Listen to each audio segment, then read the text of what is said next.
അതിനെ സംബന്ധിച്ച് കേരളത്തിലെ കോൺഗ്രസ് നേതാക്കന്മാർ തന്നെ ഞങ്ങളെക്കാൾ മുമ്പ് മാധ്യമങ്ങളോട് വെളിപ്പെടുത്തിയ ആളുകളാണ്. ലക്ഷ്യ ക്യാമ്പിൽ ബഹുമാന്യായ AICCയുടെ ജനറൽ സെക്രട്ടറി KC വേണുഗോപാൽ അദ്ദേഹത്തിൻ്റെ പ്രസംഗത്തിൽ പറഞ്ഞു, ഉദയ്പൂർ സമ്മേളനത്തിൻ്റെ തീരുമാനം നടപ്പിലാക്കും. പ്രതിപക്ഷ നേതാവ് തന്നെ അദ്ദേഹം മാധ്യമങ്ങൾക്ക് നൽകിയ ഒരു അഭിമുഖത്തിലും പറഞ്ഞു, വനിതകൾക്കും യുവാക്കൾക്കും അവസരങ്ങൾ കൊടുക്കുക എന്നുള്ള രാഹുൽ ഗാന്ധിയുടെ ഏറ്റവും പ്രധാനപ്പെട്ട ഒരു മിഷനാണ് ഉദയ്പൂർ സമ്മേളനത്തിൻ്റെ പ്രമേയത്തിൻ്റെ ഭാഗമായി അവതരിപ്പിക്കപ്പെട്ടത്.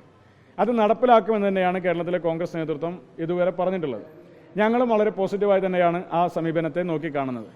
കഴിഞ്ഞ നിയമസഭാ തെരഞ്ഞെടുപ്പിൽ സംസ്ഥാന യൂത്ത് കോൺഗ്രസ് കമ്മിറ്റിയുടെ ഭാരവാഹികൾ ആയപ്പെട്ടുള്ള ആളുകളിൽ നിന്ന് 12 ചെറുപ്പക്കാർക്ക്, വനിത ഉൾപ്പെടെ 12 ചെറുപ്പക്കാർക്ക് സ്ഥാനാർത്ഥിത്വം ലഭിക്കുന്ന സാഹചര്യമുണ്ടായി. സമാനമായൊരു സാഹചര്യം തന്നെ ഈ തെരഞ്ഞെടുപ്പിലും ഉണ്ട് എന്നുള്ളതാണ് ഞങ്ങൾ മനസ്സിലാക്കുന്നത്.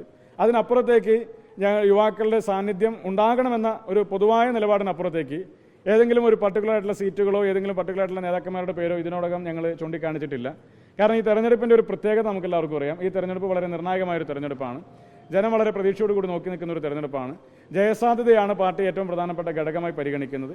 ആ ജയസാധ്യതയുടെ മാനദണ്ഡങ്ങളിൽ വരുന്ന ചെറുപ്പക്കാരായിട്ടുള്ള ആളുകൾ അവർ പരിഗണിക്കപ്പെടും, അവർ പരിഗണിക്കപ്പെടണം എന്നുള്ളത് തന്നെയാണ് ഞങ്ങളൊക്കെ ആവശ്യപ്പെട്ടിട്ടുള്ളത്.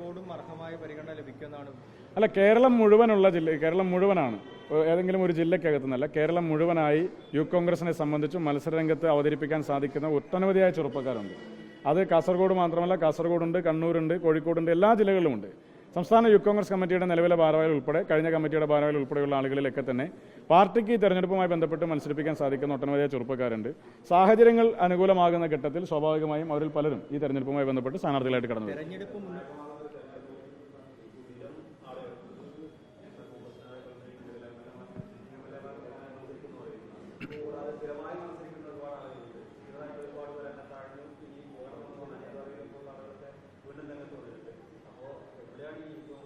അല്ല, അത് സ്വാഭാവികമായിട്ട് അവസരങ്ങളുണ്ട്. അങ്ങനെ പിന്നെ എല്ലാ നേതാക്കന്മാരും മാറി നിൽക്കണം എന്നുള്ള ആവശ്യമൊന്നും യൂത്ത് കോൺഗ്രസ് ഉന്നയിച്ചിട്ടില്ല.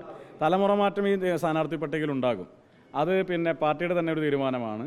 പുതുമുഖങ്ങൾ എന്ന് പറയുമ്പോൾ നിലവിലെ യൂത്ത് കോൺഗ്രസിൻ്റെ ഭാരവാഹികൾ എന്ന് മാത്രമാണ് ഇതിന് അർത്ഥമാക്കേണ്ടതില്ല. എന്നാൽ അതേസമയം തന്നെ പാർട്ടി കഴിഞ്ഞ കാലഘട്ടങ്ങളിൽ ഉപയോഗിക്കാതെ പോയ, അവസരങ്ങൾ കൊടുക്കാതെ പോയ ഒട്ടനവധിയായ ചെറുപ്പക്കാരായിട്ടുള്ള നേതാക്കന്മാർ ഈ പ്രസ്ഥാനത്തെ സംബന്ധിച്ചുണ്ട്. അവരുടെയൊന്നും കഴിവുകളെ പ്രസ്ഥാനത്തെ സംബന്ധിച്ച് വളരെ ഫലപ്രദമായ രീതിയിൽ കഴിഞ്ഞ തെരഞ്ഞെടുപ്പുകളിൽ ഉപയോഗിക്കാൻ സാധിച്ചിട്ടില്ല. അത്തരം ആളുകൾ കൂടി ഈ തെരഞ്ഞെടുപ്പിനകത്ത് സ്ഥാനാർത്ഥികളെ കടന്നു വരുന്നുള്ളതാണ് ഞങ്ങൾ മനസ്സിലാക്കുന്നത്. കുറച്ചൊക്കെ ആളുകൾക്കൊക്കെ സ്വാഭാവികമായ ഒരു റിട്ടയർമെൻറ്റ് ഈ തെരഞ്ഞെടുപ്പിൻ്റെ ഭാഗമായിട്ടുണ്ടാകും. അത് പിന്നെ ഏതെങ്കിലും ബലപ്രയോഗത്തിലൂടെയല്ല, അതൊരു സ്വാഭാവികമായും ഈ തെരഞ്ഞെടുപ്പിൻ്റെ പ്രാധാന്യത്തെ ഉൾക്കൊണ്ട് വിജയസാധ്യത മാനദണ്ഡമാക്കിക്കൊണ്ട് കടന്നു വരുമ്പോൾ ചില സീറ്റുകളിൽ ചെറിയ മാറ്റങ്ങൾ ഉണ്ടാകും എന്നുള്ളത് ഞങ്ങൾക്ക് ഉണ്ടാകും എന്ന് തന്നെയാണ് ഞങ്ങൾക്ക് പ്രതീക്ഷിക്കുന്നത്. പാർട്ടിക്കകത്ത് ഈ തെരഞ്ഞെടുപ്പിനെ സംബന്ധിച്ച് ജയസാധ്യത എന്ന് പറയുന്ന ഘടകത്തിന് വലിയ പ്രാധാന്യം നൽകുന്നുണ്ട്. ആ ജയസാധ്യതയിൽ യൂത്ത് കോൺഗ്രസ്സുകാരാണ് മത്സരിച്ചാൽ, അല്ലെങ്കിൽ ഒരു ചെറുപ്പക്കാരൻ മത്സരിച്ചാൽ ജയിക്കാവുന്ന ഒരു സീറ്റാണെങ്കിൽ അവിടെ എന്ത് വിട്ടുവീഴ്ച ചെയ്തും അവർക്ക് സീറ്റ് നൽകുന്ന ഒരു സമീപനം പാർട്ടിയുടെ ഭാഗത്ത് നിന്ന് ഈ തെരഞ്ഞെടുപ്പിലുണ്ടാകും. മറിച്ചാണെങ്കിൽ സ്വാഭാവികമായൊരു വിട്ടുവീഴ്ച ചെറുപ്പക്കാരുടെ ഭാഗത്തു നിന്ന് തിരിച്ചുണ്ടാകേണ്ടതായ ഒരു സാഹചര്യമുണ്ട്. ഒരു പ്രോപ്പർ ബ്ലെൻഡായ ഒരു സ്ഥാനാർത്ഥി പട്ടികയാണ് ഉണ്ടാവുക. സീനിയറായിട്ടുള്ള ആളുകളുണ്ടാകും, വളരെ തുടക്കക്കാരായിട്ടുള്ള ആളുകളുണ്ടാകും എന്നുള്ളതാണ് ഞങ്ങൾ മനസ്സിലാക്കുന്നത്. ആനുപാതികമായ ഒരു എണ്ണം ഞങ്ങൾ ഈ തെരഞ്ഞെടുപ്പിനെ സംബന്ധിച്ച് അത്തരത്തിലൊരു ആവശ്യത്തിന് പ്രസക്തിയില്ല. കാരണം ഈ തെരഞ്ഞെടുപ്പിൻ്റെ ഒരു പ്രത്യേകത എന്ന് പറഞ്ഞാൽ കഴിഞ്ഞ കാലഘട്ടങ്ങളിൽ ഇതുപോലെ പിന്നെ ഇത്ര സീറ്റ് യൂത്ത് കോൺഗ്രസിന്, ഇത്ര സീറ്റ് മഹിളാ കോൺഗ്രസിന് എന്ന അവകാശവാദം ഉന്നയിക്കാൻ പറ്റുന്ന ഒരു തെരഞ്ഞെടുപ്പല്ല. തെരഞ്ഞെടുപ്പ് വളരെ നിർണായകമായൊരു തെരഞ്ഞെടുപ്പാണ്. ജനം വളരെ പോസിറ്റീവായി നോക്കിക്കാണുന്ന ഒരു തെരഞ്ഞെടുപ്പാണ്. അപ്പോൾ ആ തെരഞ്ഞെടുപ്പിൽ ജയസാധ്യത മാനദണ്ഡമാക്കിക്കൊണ്ടുള്ള സ്ഥാനാർത്ഥി പട്ടികയാണ് കടന്നു വരിക. അതിൽ ചില സീറ്റുകൾ ഫൈറ്റ് ചെയ്യുന്ന ഘട്ടങ്ങളുണ്ടെങ്കിൽ അവിടെ ഫൈറ്റ് ചെയ്യാനും യൂത്ത് കോൺഗ്രസ് തയ്യാറാകും.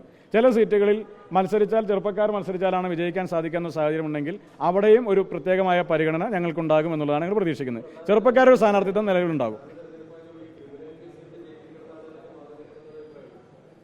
ക്രിമിനൽ കേസുകളിൽ അങ്ങനെ ക്രിമിനൽ കേസുകളിൽ ജയിലിൽ കിടന്ന ആളുകൾ സ്വാഭാവികമായിട്ട് കോൺഗ്രസിൻ്റെ സ്ഥാനാർത്ഥി പട്ടികയിൽ ഇന്നുവരെ അങ്ങനെ കടന്നു വന്നിട്ടില്ല. ശിക്ഷിക്കപ്പെട്ട ആളുകളൊക്കെ മത്സരിച്ചിട്ടുള്ള ചരിത്രമുള്ളത് സി പി എമ്മിൻ്റെയിലാണ്. പിന്നെ അദ്ദേഹത്തെ സംബന്ധിച്ച് ഇപ്പോൾ ഒരു നടപടിയുള്ള കാര്യം അങ്ങേക്ക് അറിയാലോ. അപ്പോൾ പിന്നെ ആ നടപടിയിൽ നിൽക്കുമ്പോൾ പിന്നെ അങ്ങനെ ഒരു ഹൈപ്പോത്തറ്റിക്കൽ ചോദ്യത്തിൻ്റെ കാര്യമില്ലല്ലോ. അല്ല, അത് നടപടി ഒരാളെ സംബന്ധിച്ച് ഒരു പാർട്ടി ഒരു നടപടി എടുത്ത് നിൽക്കുമ്പോൾ പിന്നെ മത്സരിക്കില്ല ചോദ്യത്തിന് ഇപ്പോൾ ഞാൻ മറുപടി പറയേണ്ട കാര്യമില്ല. അതിനെ സംബന്ധിച്ച് പാർട്ടി ഒരു തീരുമാനമെടുത്തിട്ടുണ്ട്.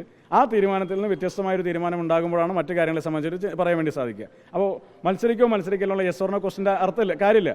ഹൈപ്പോത്തറ്റിക്കലായിട്ട് ചോദ്യമാണ് ഇപ്പോൾ അങ്ങ് ചോദിക്കുന്നത്. ഇനി എങ്ങനെ ഉണ്ടാകുക എന്നുള്ളത് അതിനെ സംബന്ധിച്ച് ഹൈപ്പോത്തറ്റിക്കലായിട്ട് മറുപടി ഞാൻ പറയുന്നുമില്ല. അല്ല, അത് സി പി എമ്മിൻ്റെ അകത്ത് എങ്ങനെയാണ് കീഴ്വെക്കേണ്ടതായിട്ടുള്ളത് നമ്മൾ കണ്ടിട്ടുള്ളത് എങ്ങനെയാണ്? ഇപ്പോൾ പയ്യന്നൂർ മുനിസിപ്പാലിറ്റിയിലേക്ക് ഒരാൾ മത്സരിച്ചു, 20 കൊല്ലം ശിക്ഷിക്കപ്പെട്ട ആളാണ് മുനിസിപ്പാലിറ്റിയിലേക്ക് മത്സരിച്ച് ജയിച്ചത്. ജയിക്കാനുള്ള വോട്ട് അവർക്ക് അവിടെ ഉണ്ട്. പാർട്ടി ഗ്രാമമാണ്. പാർട്ടി ഗ്രാമമായതുകൊണ്ടാണല്ലോ പിന്നെ ബോംബുണ്ടാക്കാൻ എറിയാനൊക്കെ സാധിക്കുന്നത്. അങ്ങനെയുള്ള ആളുകൾ മത്സരിപ്പിച്ച പാർട്ടിയാണല്ലോ സി പി എം എന്നൊക്കെ പറയുന്നത്. അപ്പോൾ അത് അവരുടെ ഒരു രീതിയാണ്. കോൺഗ്രസിനെ സംബന്ധിച്ച് ഇന്ന് കോൺഗ്രസ് പ്രസ്ഥാനത്തിൻ്റെ ഭാഗമായി നിൽക്കുന്ന ആളുകളുടെ സ്ഥാനാർത്ഥിത്വവുമായി ബന്ധപ്പെട്ട പാർട്ടിയുടെ തീരുമാനം അത് പാർട്ടി പ്രഖ്യാപിക്കും. ആ വിഷയത്തിൽ അത്രയേ അതിനെപ്പറ്റി പ്രതികരിക്കേണ്ടതായിട്ടുള്ളൂ. അതിനപ്പുറത്തേക്ക് പോകേണ്ടതായിട്ടുള്ള കാര്യമില്ല. പിന്നെ കെ വി കുഞ്ഞിരാമൻ ഈ തവണ തെരഞ്ഞെടുപ്പ് സീറ്റ് കൊടുക്കാൻ സാധ്യതയുണ്ടാവും? അതുകൂടി കൊടുത്തുള്ള ആക്രമണങ്ങളൊന്ന് ആലോചിച്ച് നോക്കുക.